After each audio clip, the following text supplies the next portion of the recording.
Survey of the Bible, Genesis, Creation, and the Fall. The story of the Bible begins with the beginning. The question arises, the beginning of what? It is the beginning of the creation of the heavens and the earth and of humankind. In our own contemporary understanding, we tend to look at time in a linear fashion. And yet the scriptures are populated with the understanding that God is from everlasting to everlasting. We understand eternity from the beginning of time through an eternity yet to come. However, there is also an eternity past. Before time was, God always was Father, Son, and Spirit. We call God the Trinitarian God, for this is what the Bible reveals about the nature of God.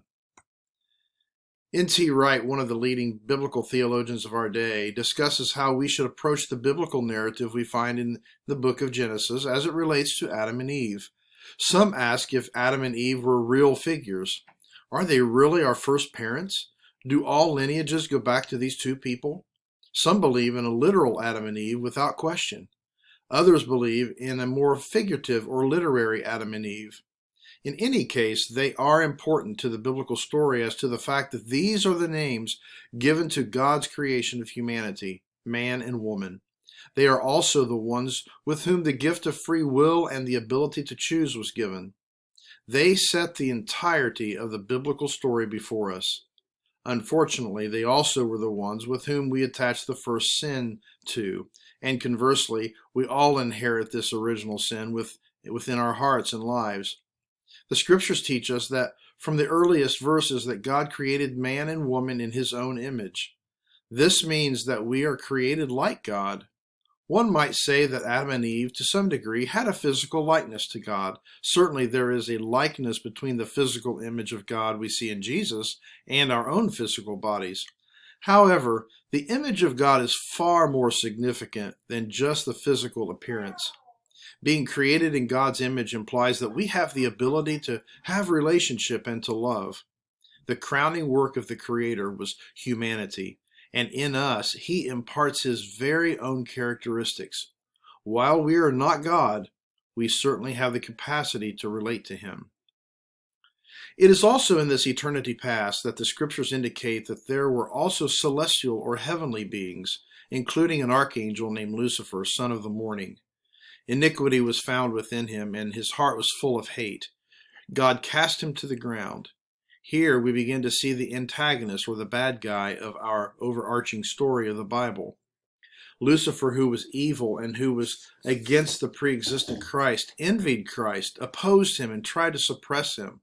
He chose to bring chaos to a perfect creation, demanding to rule and reign over it.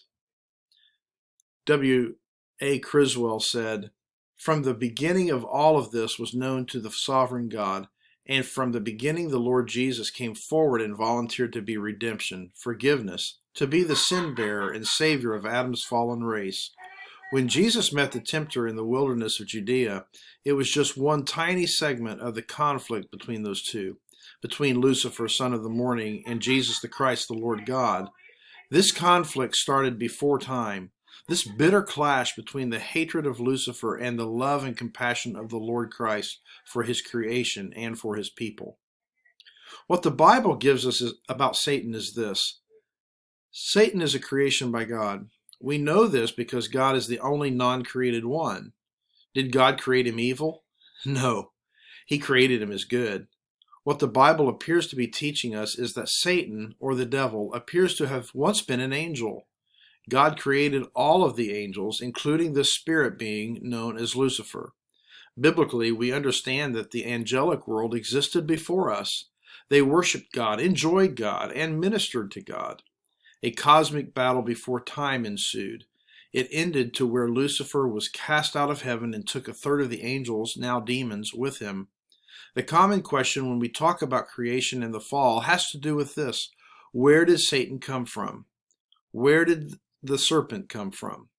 There are debates on this subject theologically, but we take what the scripture gives us pertaining to this topic. There are places in the Bible that tell us about some type of angel insurrection in heaven, particularly this angel who exalted himself over the other angels and eventually desired to exalt himself over God. Especially in the Luke 10 passage, Jesus had a lot to say about Satan. He called him the enemy, the evil one, the prince of this world. He said that he saw him fallen from heaven. And of course, Jesus had a very real encounter with him, as we see in the Gospels, when Jesus was tempted by Satan as Jesus began his earthly ministry.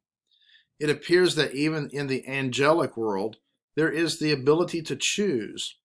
Obviously, Satan had the ability to choose because instead of humbling himself and finding goodness in a life and a relationship with God, he desired to be higher than God himself. Positioning himself to desire to be higher than God and having sway over some of the angelic world, we see in Revelation 12 and really in other scriptures that God cast him and a third of the angelic world out of God's presence. We wonder, how could a perfectly good being with a perfectly good will and a perfectly good heart ever experience any imperfect impulse that would cause the will to move in the direction of sin? Well, the answer appears to be that, in some way, Satan took the bait of his own lure. A self-temptation developed based on his own ego and pride. He became so impressed with his own beauty, power, intelligence, and position that his desire to be in the place of honor over Christ was his goal. Satan's choice to rebel against the Creator God separated himself from God for all eternity. God had taken the formlessness, the void, and the chaos of the earth and imprinted beauty and order and goodness on it, just as we see in Genesis 1 and 2. But what we also need to know is that there also was an enemy presence here, a deceiver, a liar, the prince of this world. This makes total sense when we read the scriptures in Genesis 3, when all of a sudden, out of seemingly nowhere, Satan appears. Evil existed beyond the human experience. We see in Genesis chapter 3 that he tried to draw Adam and Eve away from the God in the same way that he drew the third of the angels away from him. When God created humans, he created them as perfect beings. Some would say that perfect beings couldn't commit evil. Unfortunately, that's not true. In order for us to be perfect beings, man and woman must have the ability to love. In order for us to be able to love, we must have the ability to choose. God wanted Adam and Eve to love and choose him. They tragically chose to listen to the serpent. The first pair on the earth was given dominion over all the earth, with the exception of the fruit from the tree of knowledge and good and evil. God gave Adam and Eve careful instructions not to eat of this fruit, or they would die. Through the encounter with the serpent, the couple transgressed against God and chose death over life. Man and woman were driven out of the garden, but they were not without hope. God provided a sacrifice of animals to provide the skins they would need to clothe their nakedness. While he pronounced his judgment upon them, he didn't leave them without bringing about his love and forgiveness. God's judgment included a curse upon the serpent. God said, "I will put enmity between you and the woman, and between your offspring and hers. He will crush your head, and you will strike his heel." These words are somewhat confusing. What do they mean? This is a major foreshadow to the continual battle between Satan and Jesus. The bruising of his heel is the crucifixion of Jesus. The crushing of the serpent's head is the upcoming overcoming of the evil one by the cross, and the ultimate overcoming at the final appearing of Christ. So you might say that we see the victory of Christ in the very beginning and at the end of the Bible. The victory of Jesus is literally the bookends of the Bible. This is another way to see the unity of the storyline within the Bible. This is the promise of God we begin to see in the very early chapters of Scripture, foreshadowing the events that will take place hundreds of years later with Jesus Christ, the seed of the woman, bringing defeat to Satan on the cross of Calvary. There were the two trees in the garden of which Adam and Eve were to attribute great attention. The tree of life, which represented God's gift of eternal life, and the tree of good and evil, which signifies God's knowledge that only belongs to him. This is the tree that they were not to touch. By taking and eating of the fruit of that tree, the couple took something that did not belong to them. The point is that it is only the omniscient God that determines what is good and evil. This knowledge as to why things are good and evil only belongs to him. Gerhard von Rad, famous theologian, says the tree signifies knowledge of all things and mastery of all things. By endeavoring to enlarge his being on the God side, wanting to be like God, man stepped out of the simplicity of life and engaged into a hopeless struggle of life. God offered humanity eternal life, but not as knowledge. Adam and Eve transgressed against the personhood of God.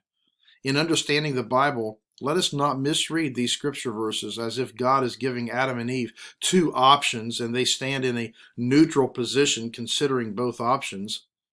Both created by God, and they tragically choose the evil option.